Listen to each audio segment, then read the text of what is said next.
Oh my God. Samuel Sam Mackey was a man who had lived many lives. He had been a cowboy, then a ranch owner, then a farmer, and now, at 62 years old, he was simply a man trying to remember why he got out of bed every morning. The lines on his face told stories of hard work under the hot sun, stories of loss.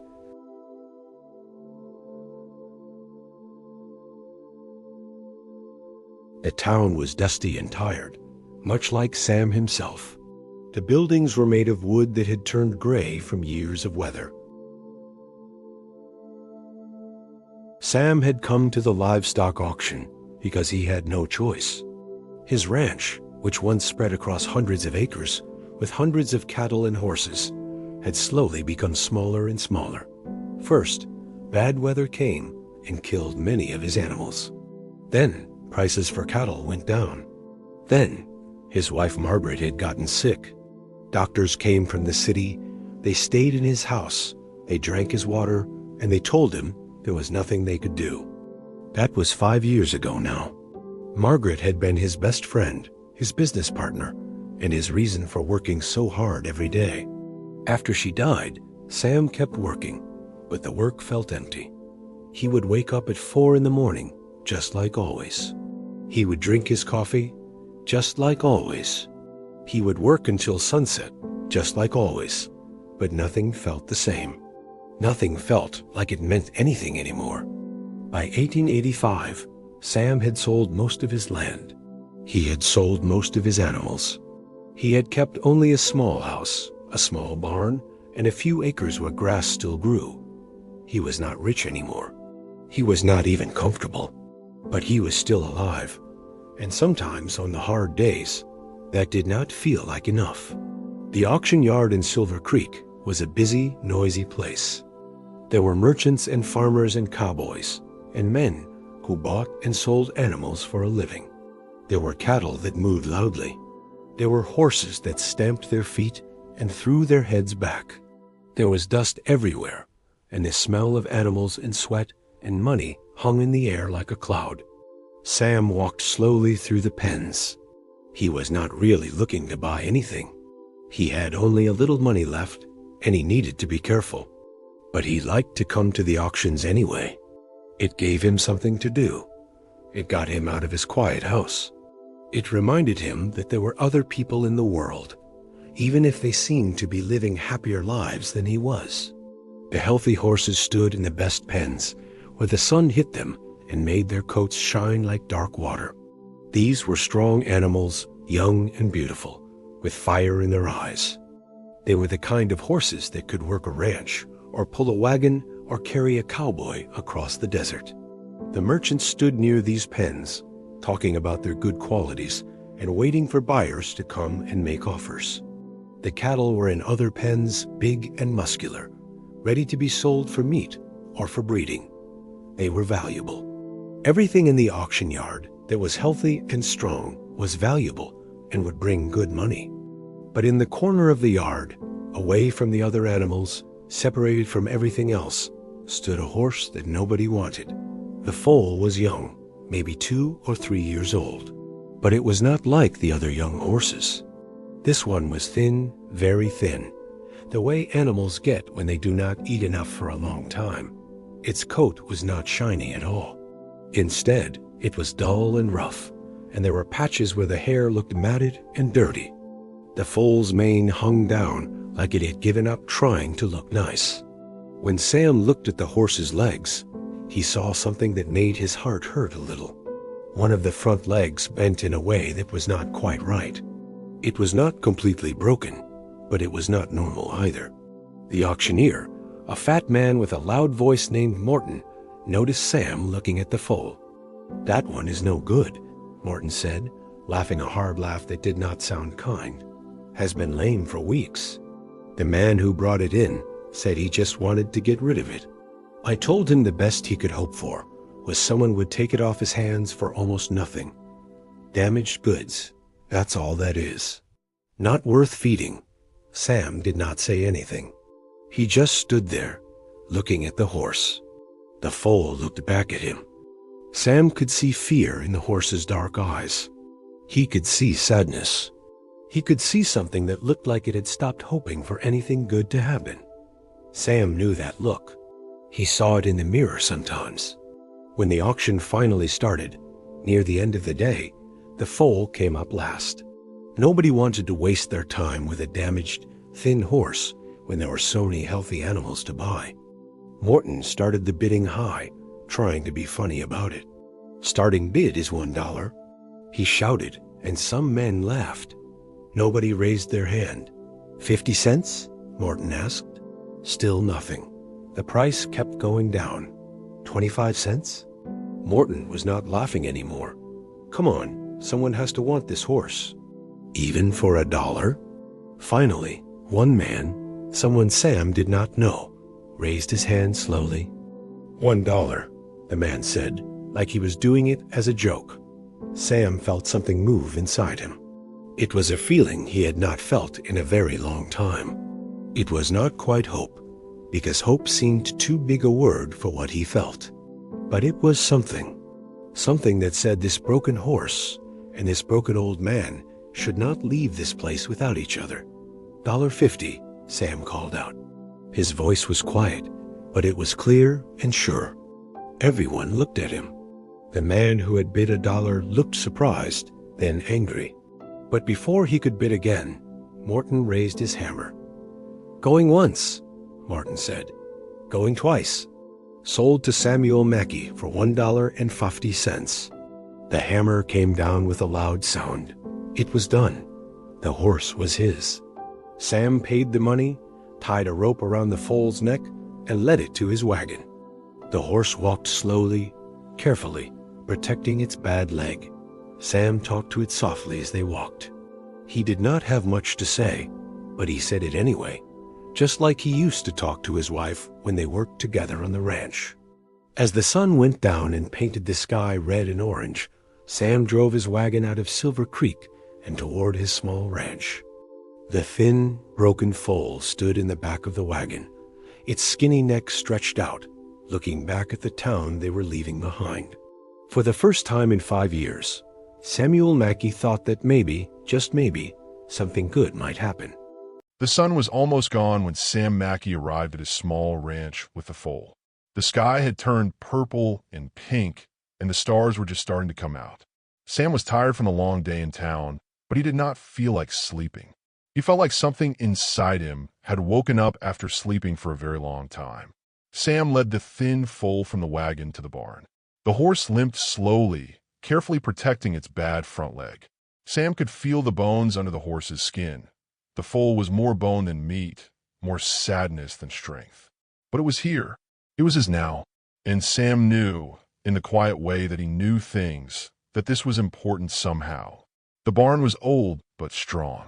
It had been built by Sam's father many years ago, and it had survived storms and snow and time. The smell inside was good, hay and old wood, and the memory of all the animals that had lived here before. Sam put clean straw on the ground where the foal could lie down. He filled a bucket with fresh water from the well and set it where the horse could drink. "There," Sam said softly, talking to the foal like it could understand every word. "You're going to be okay now. I know everything hurts, and I know you were scared, but you are safe here. This is your home now." The foal drank the water like it had been thirsty for a long time. Then it ate some of the hay that Sam gave it. The horse's dark eyes looked less fearful than they had at the auction yard. It was not happy yet, but it was not completely hopeless either. Sam stayed in the barn for a long time, sitting on a wooden box, watching the foal eat and drink. He did not try to touch it yet. He knew the horse needed time to learn that Sam was not going to hurt it. That kind of trust, once broken, takes a long time to fix. Sam understood this very well. When the night got very dark and very cold, Sam went inside his small house. He made coffee and sat at his kitchen table, thinking about the day. For the first time in 5 years, he had spent money on something that was not necessary. For the first time in 5 years, he had done something that was not practical or smart. He had bought a broken horse because his heart told him to, not because his mind told him to. Margaret would have laughed about this. She would have said, "Well, Samuel, I always did say you were a fool for anything that needed help." But she would have smiled when she said it. The next morning came early and cold. Sam woke at 4 o'clock, just like he always did. He drank his coffee and ate some bread, and then he went out to the barn to see if the foal had made it through the night. The horse was still there, standing in the straw, looking better than it had looked yesterday. Its eyes were calmer.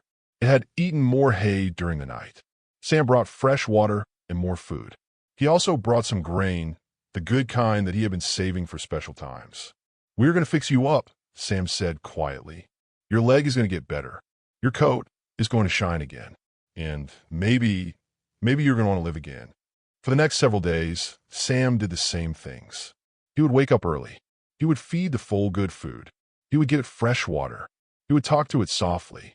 He would sit with it for hours, just being there, letting it know that someone cared whether it lived or died. Slowly, very slowly, the foal began to change. It began to trust him. On the 8th day, something happened that changed everything. Sam was brushing the foal's coat, trying to clean away the dirt and matted hair. The horse was letting him do this now, standing still and calm. Sam was being very careful and gentle, working slowly so he would not hurt the animal. As he brushed the foal's neck, he felt something hard underneath the hair, something that did not belong there. Sam stopped brushing. He looked carefully at the foal's neck. There, hidden under the thick, dirty hair, was a leather collar. It was dark brown, made of good leather, the kind of collar that did not belong on a young, injured horse. It was the kind of collar that looked like it had a purpose. Sam's hands trembled a little as he carefully worked the collar loose from the foal's neck. The horse did not move or fight him. It trusted him enough now to let him do this. Sam cleaned the dirt and hair away from the collar until he could see it clearly. What he saw made him sit down hard on the ground. The collar was not just any collar. It was made with special care. On the front was a silver pendant shaped like a scorpion. The scorpion was beautiful but dangerous looking, with its tail curved up and ready to strike. It was the kind of thing that someone important would carry, the kind of thing that meant something. But that was not all. Inside the collar, hidden in a pocket that had been carefully sewn into the leather, was a small piece of paper. The paper was old and worn, but the handwriting on it was clear and careful. Sam read the words slowly, his heart beating faster with each word. "Property of J. Blackmore, Colorado Territory. Year of our Lord, 1882. Sam stood up quickly. His mind was racing like a horse running at full speed. James Red Blackmore. He had heard that name before. Everyone in Colorado Territory had heard that name. Blackmore was a criminal, a man who did bad things. He was a smuggler and a thief, and probably worse things that people did not like to talk about. The law had been looking for Blackmore for years and years. The newspapers sometimes wrote stories about him. They said he was smart and careful. They said he had men who worked for him and did what he told them to do. They said he had hidden places where he kept stolen things. The government had put a reward on his head, $5,000 for information that led to his capture. $5,000.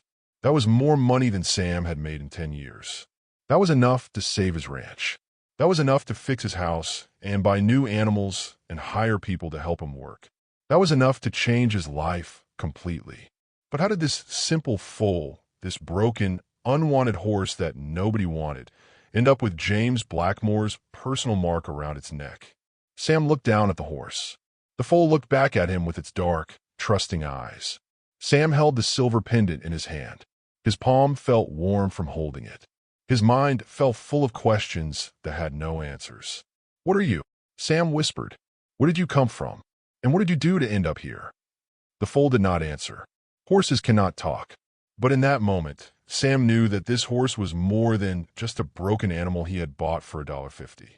This horse was connected to something big, something dangerous, something that could change everything. Sam carefully put the collar and the pendant on the shelf in his barn. He locked the barn door, something he never usually did. Then he went back to his house and sat at his table, drinking coffee that had gone cold, thinking about what he should do. The sun was rising higher in the sky now, but Sam did not feel warm. He felt like something in his life had just become very complicated. For 2 weeks, Sam Mackey did not tell anyone about the pendant. He kept the silver scorpion safe on a high shelf in his barn, locked in a metal box that had once held his wife's jewelry.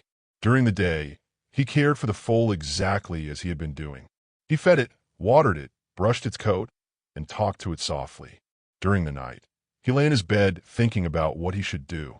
The foal was getting better every day. The thin body was filling out with muscle and health. The dull coat was becoming shiny and dark. The bad leg was getting stronger, the limp becoming less and less obvious. The horse was becoming beautiful again. But more important than that, the foal's eyes were changing. There was life coming back into them. There was hope. Sam loved this horse. That surprised him a little. He had not thought he could love anything anymore after Margaret died. But every morning when he walked into the barn and the foal saw him and made a soft sound of greeting, Sam's heart felt warm.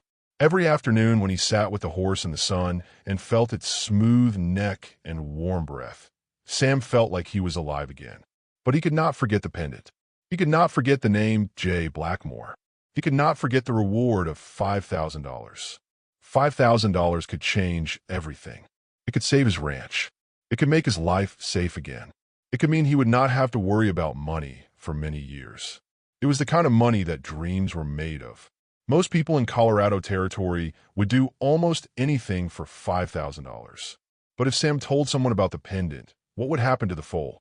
This was the question that kept him awake at night. One afternoon, as the sun was starting to go down and the sky was turning orange, Sam made a decision. He took the metal box from a shelf. He put the leather collar and the silver pendant inside. He locked the box carefully.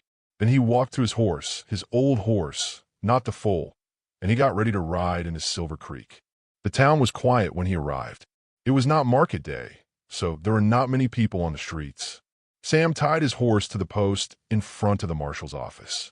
His hand was shaking a little as he walked inside. Marshal Thomas Thorne was a man of about 50 years old. He was tall and strong, with gray hair and a face that had been shaped by years of hard work and hard decisions. He had been a marshal of Silver Creek for 12 years. Everyone in town knew him and respected him. He was a fair man, an honest man, and a man who believed in the law. "Sam," the marshal said, looking up from the papers on his desk. "Come in. Sit down. You look like you have something heavy on your mind." Sam sat down slowly. His heart was beating fast. He did not know if he was doing the right thing. He only knew that he had to know the truth. "I found something," Sam said quietly, "and I need to know what it means." Sam opened the metal box and took out the collar and the pendant. He placed them carefully on the marshal's desk. Marshal Thorne leaned forward. His eyes got very big. "Where did you get this?" the marshal asked. His voice was sharp and serious now, not friendly like it had been before. Sam told him the whole story. He told him about buying the foal at the auction for $1.50. He told him about the foal being thin and broken and unwanted. He told him about discovering the collar hidden in the foal's neck. He told him about finding the pendant and the paper with Blackmore's name. Marshal Thorne listened to everything without interrupting. When Sam finished talking, the marshal picked up the pendant and looked at it very carefully. He turned it over in his hands, examining every detail. "This is real," the marshal said slowly. "I've seen a drawing of this pendant before. James Blackmore gives these to the men who work for him, to his important men, the men he trusts most. I have never seen one attached to a horse before, but this is definitely real." "What does it mean?" Sam asked. "How did the foal get this?" Marshal Thorne stood up and walked to the window. He looked out at the town, at the mountains in the distance, at the sky that was turning from orange to red. "It means that foal was born somewhere important to Blackmore," the marshal said. "It means that foal was marked with his symbol. It means that foal is connected to something big." The marshal turned back to face Sam. "In 1882, he said, about 3 years ago, we had reports that Blackmore was operating somewhere near here. We were not sure where. We did not have enough information to catch him, but we heard rumors. People said he was smuggling things, stolen things, expensive things. We heard he had a place where he kept these things hidden before they were sold, but we never found that place. The foal was born in 1882, Sam said, or maybe early 1883. The paper says 1882. "Yes," the marshal said. "That is exactly what I am thinking." The marshal walked back to his desk and sat down again. He looked at the pendant for a long time.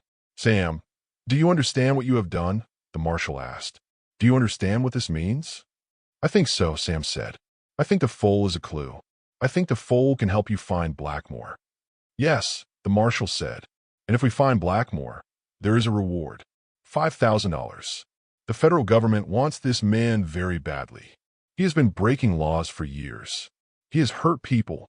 He has stolen things worth hundreds of thousands of dollars. There are wanted posters for him in 3 states. Sam felt his hands get cold. $5,000. It was so much money. It was everything he needed. "What will happen to the foal?" Sam asked.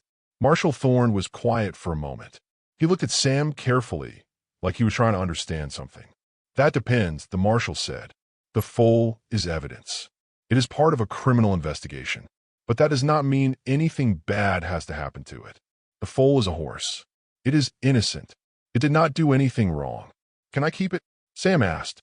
"While you investigate, can the foal stay with me?" "Yes," the marshal said. "That is a good idea. Actually, the foal will be safer with you, and we will need to keep it safe while we use it as evidence." Over the next several weeks, Marshal Thorne did a lot of investigating. He sent letters to other towns. He talked to people who had known Blackmore. He looked at old papers and old records. He asked questions and listened to answers. Sam continued to care for the foal, and the horse continued to get healthier and stronger. Every week, the marshal would come out to Sam's ranch to check on the foal and to tell Sam what he had learned. Slowly, the story was coming together. Slowly, the mystery was being solved. And slowly, Sam realized that his life and the foal's life were connected to something much bigger than either of them had ever imagined. The months that followed were filled with hard work and careful searching. Marshal Thorne did not give up. Every week, he would come to Sam's ranch to see the foal and to tell Sam what he had learned. Every week, there were new pieces to the puzzle. Every week, the picture became more clear. The marshal wrote letters to other towns, Denver, Cheyenne, Fort Collins, and smaller places in between. He wrote to sheriffs and lawmen and federal agents. He asked questions about James Blackmore and about properties he might own, about men who worked for him, about stolen goods that had disappeared mysteriously. Slowly, answers came back. A man in Denver remembered a property that Blackmore had owned near Silver Creek back in 1882. An old worker in a town called Longmont said he had helped build buildings on that property. A merchant in Fort Collins said he remembered selling supplies to men who he later heard were criminals. But the most important clue came from an old woman who lived in a small house outside of Boulder. She had worked as a cook for a family that lived on Blackmore's property. She told the marshal that she had seen men bringing wagons full of things in the middle of the night. She had seen fancy things, paintings, jewelry, things that looked stolen. She had heard the men talking about moving goods across the territory. She had heard them mention names of other criminals and other places. The woman had been scared at the time, so scared that she had run away and never told anyone. But now, years later, she was willing to talk to the law. With all of this information, Marshal Thorne and federal agents from the government began to understand the truth. Blackmore's operation was bigger and more dangerous than anyone had thought. He was not just a simple thief. He was running an empire of crime. He was stealing jewelry from rich families. He was stealing paintings and expensive things from houses and stores. He was moving these stolen things across states and selling them to people who did not care that they were stolen. The foal that Sam had bought for $1.50 had been born on that property back in 1882. It had been marked with Blackmore's scorpion pendant to show that it belonged to his operation. Then something had happened. Maybe Blackmore had been in a hurry. Maybe he had to leave suddenly. Maybe he forgot about one young horse among all of his other concerns.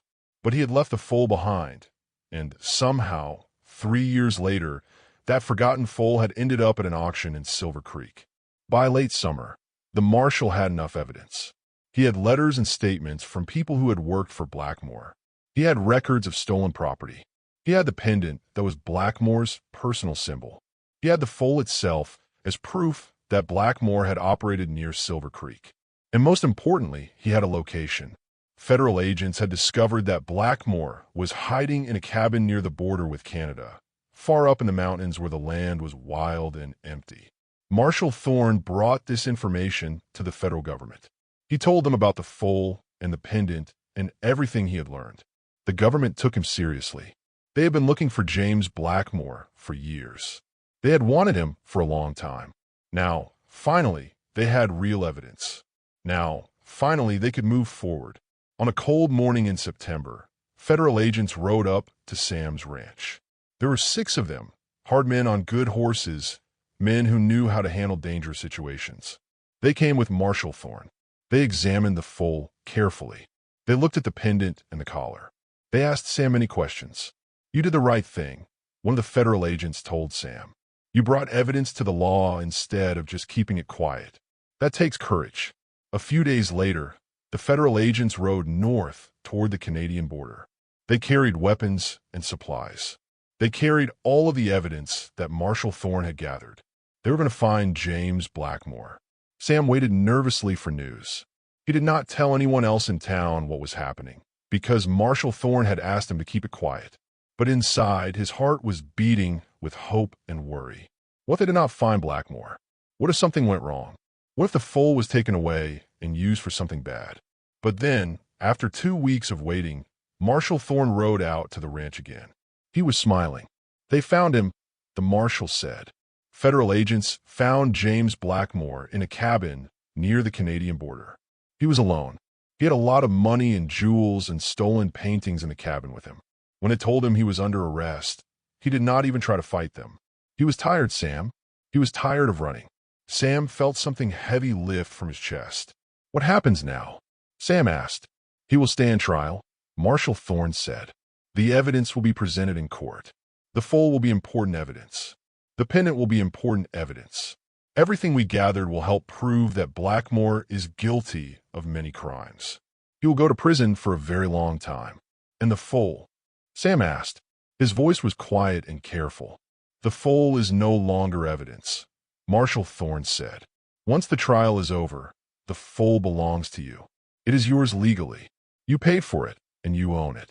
Sam closed his eyes for a moment. He felt tears on his face, but he was not sad. He was happy. He was grateful. The trial happened in late October, in Denver, in a big courthouse where important cases were decided. Sam did not have to go, but the evidence he had found was presented to the judge and the lawyers. The pendant was shown. The collar was shown. Records of the stolen property were read aloud. People who had worked for Blackmore told the judge what they had seen and what they had done. James read Blackmore stood in front of the judge, and he was found guilty of many crimes. He was sentenced to prison for 30 years. 30 years is a very long time. It meant that Blackmore would spend most of the rest of his life in prison for what he had done. The news spread through Silver Creek and through all of Colorado Territory. The criminal who had hidden for so long had been caught. The criminal who had hurt so many people and stolen so much had finally been stopped. And it was all because of a broken foal that nobody wanted at an auction and an old lonely man who had bought it for $1.50. By Christmas, there was a letter waiting for Sam at the post office in Silver Creek. Inside was an official document from the federal government. It said that Sam Mackey had provided information that led to the capture and conviction of a major criminal. It said that because of this, Sam was entitled to a reward. The reward was $5,000. Sam read the letter many times. He held it in his hands and looked at it. $5,000. Everything he needed. Everything he had dreamed about. But when he thought about going to collect the money, his mind first went to the barn, to the foal that was now healthy and strong and beautiful. The foal that had learned to trust again. The foal that loved him and depended on him. And Sam wondered for the first time what really mattered most. Sam Mackey stood in the bank in Silver Creek on a cold December morning. The banker, a thin man with small glasses and careful hands, pushed a large check across the desk toward him. The check was for $5,000. It had the official seal of the federal government on it. It was real. It was his. Sam looked at the check for a long time. $5,000. That was the number he had dreamed about for months. That was the number that could change everything. He thought about all the things he could do with this money. He could buy land. He could buy cattle and horses. He could hire workers. He could fix his house. He could become a rich man again. But then he thought about something else. He thought about how cold and empty that dream had felt when he was alone 5 years ago. He thought about how money had not been able to save his wife, Margaret. He thought about how having money and having everything he wanted had not made him happy when he was sad and lonely inside. And most of all, he thought about the foal. "I need to open a savings account," Sam told the banker. "Not all at once. I need to think about this carefully." The banker looked surprised. Most people who got a reward like this spent it as quickly as they could. But Sam was not most people. "Of course," the banker said. "What amount would you like to deposit?" Sam thought for a moment. Then he said, $2,000. "Put $2,000 in a savings account. I will collect the rest at a later time." The banker did as Sam asked. Sam signed the papers. Then he walked out of the bank with his new bank book in his pocket and walked back to his horse. The ride home was slow and thoughtful. Sam was thinking about what came next. Over the next several weeks, Sam used some of his $2,000 very carefully. He hired 2 young men named William and Jack who needed work and needed hope, just like Sam had needed hope when he bought the foal. He paid them fair wages to help rebuild and fix things on the ranch. Together, the 3 men fixed the fence that had been broken for years. They fixed the roof of the barn. They painted the house. They cleared the land and planted new crops. They built a special paddock for the foal with strong fencing and good shelter. William and Jack were good, honest men. They did not ask a lot of questions about why Sam had suddenly gotten money or what he was doing with it. They just worked hard and did what needed to be done. By spring, the ranch looked alive again. But the most important part of what Sam did with his money was something that surprised everyone in Silver Creek. Sam built a school. The town did not have a school. Children in the area had nowhere to go to learn to read and write and do mathematics. So Sam used part of his money to build a small schoolhouse on land he owned near the main road. He hired a young teacher from Denver named Miss Catherine, who was kind and smart and loved children. "Why are you doing this?" people asked Sam. Sam did not have a long answer.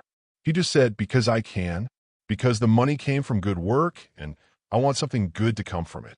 The people of Silver Creek understood. They respected Sam more than ever before. But through all of this work and all of these changes, there was one thing that remained the same. Every morning, before the sun came up, Sam would wake at 4 o'clock, just like always. He would drink his coffee, just like always. And then he would walk out to the barn to see the foal. The horse was no longer a foal anymore. It had grown into a beautiful young horse, strong and graceful and healthy. Its coat shined like dark silk. Its legs were strong and straight. Its eyes were bright and full of life and happiness. The limp was completely gone. The horse was perfect. But what made the horse truly beautiful was something that could not be seen. It was the trust. It was the love. It was the way the horse would nuzzle against Sam's face when Sam came into the barn. It was the way the horse would follow Sam around the paddock like a dog. It was the way the horse would rest its head on Sam's shoulder when they stood together at sunrise. "Lucky," Sam would say, running his hand down the horse's neck. That was the name he had given it. "You are such a good horse. You have been so brave." And Lucky would make a soft sound, like a sigh of contentment, like a sound of being home. One morning in early spring, as the world was waking up and the flowers were starting to grow again, Sam sat on a fence post in Lucky's paddock. He watched the horse run and play and eat the fresh green grass. The sun was just beginning to rise over the mountains. The sky was turning from dark blue to light blue to pink and orange. It was a beautiful moment. Sam thought about everything that had happened. He thought about buying a broken foal for $1.50. He thought about finding the mysterious pendant. He thought about Marshall Thorne and the investigation. He thought about James Blackmore being sent to prison. He thought about the $5,000 reward. He thought about all the money in the bank that he was not using. Sam realized something very important in that moment. He realized that all the things he had bought with the money, the fixed fence, the repaired house, the school for the children, the jobs for William and Jack, these things were good. They had made his life better and made the town better. But none of these things were what made him happy. What made him happy was simpler than that. What made him happy was Lucky. What made him happy was that every morning he had a reason to get out of bed. What made him happy was that something he loved was alive because of him. What made him happy was the responsibility of caring for another living creature. What made him happy was the trust in Lucky's eyes. Money could not buy any of those things. Money could only take care of the small things. Money could provide food and shelter and safety. But love, trust, purpose, and hope, those things could not be bought. Those things could only be given and received. Those things could only be earned with time and patience and kindness. Sam made a decision that morning. He decided that he would not spend any more of his reward money on himself. He decided that what he had done was enough. The ranch was fixed. The town had a school. People had jobs. That was enough. The rest of the money would stay in the bank, kept safe for times when he might need it. But he would not use it to become rich. He would not use it to become important. He would use it only to help others when they needed help, just like Lucky had needed help. As the sun fully rose over the mountains, Lucky came to where Sam was sitting on the fence. The horse put its head close to Sam's head, and the two of them stood together, watching the day begin. An old, lonely man and a broken, forgotten horse. Together, they had found their way home. Together, they had found their reasons to keep living. Together, they had discovered that the greatest treasures in life were not gold or jewels or stolen paintings. The greatest treasures were love, trust, purpose, and hope. And these treasures could be found anywhere, even in the heart of a foal that nobody wanted, and in the heart of a man who thought he had nothing left to give. Sam put his arm around Lucky's neck and smiled. "Thank you," he whispered. "Thank you for coming into my life. Thank you for showing me what really matters." And Lucky, who could not understand words, understood everything. The horse understood that it was loved. The horse understood that it was safe. The horse understood that it belonged to someone who would never let it go. In the quiet of the Colorado dawn, with the mountains watching and the sun rising and the whole world waking up to a new day, Samuel Mackey finally understood that some treasures could never be bought with money. Some treasures could only be found by opening your heart to another living thing and letting it show you how to live again. The end.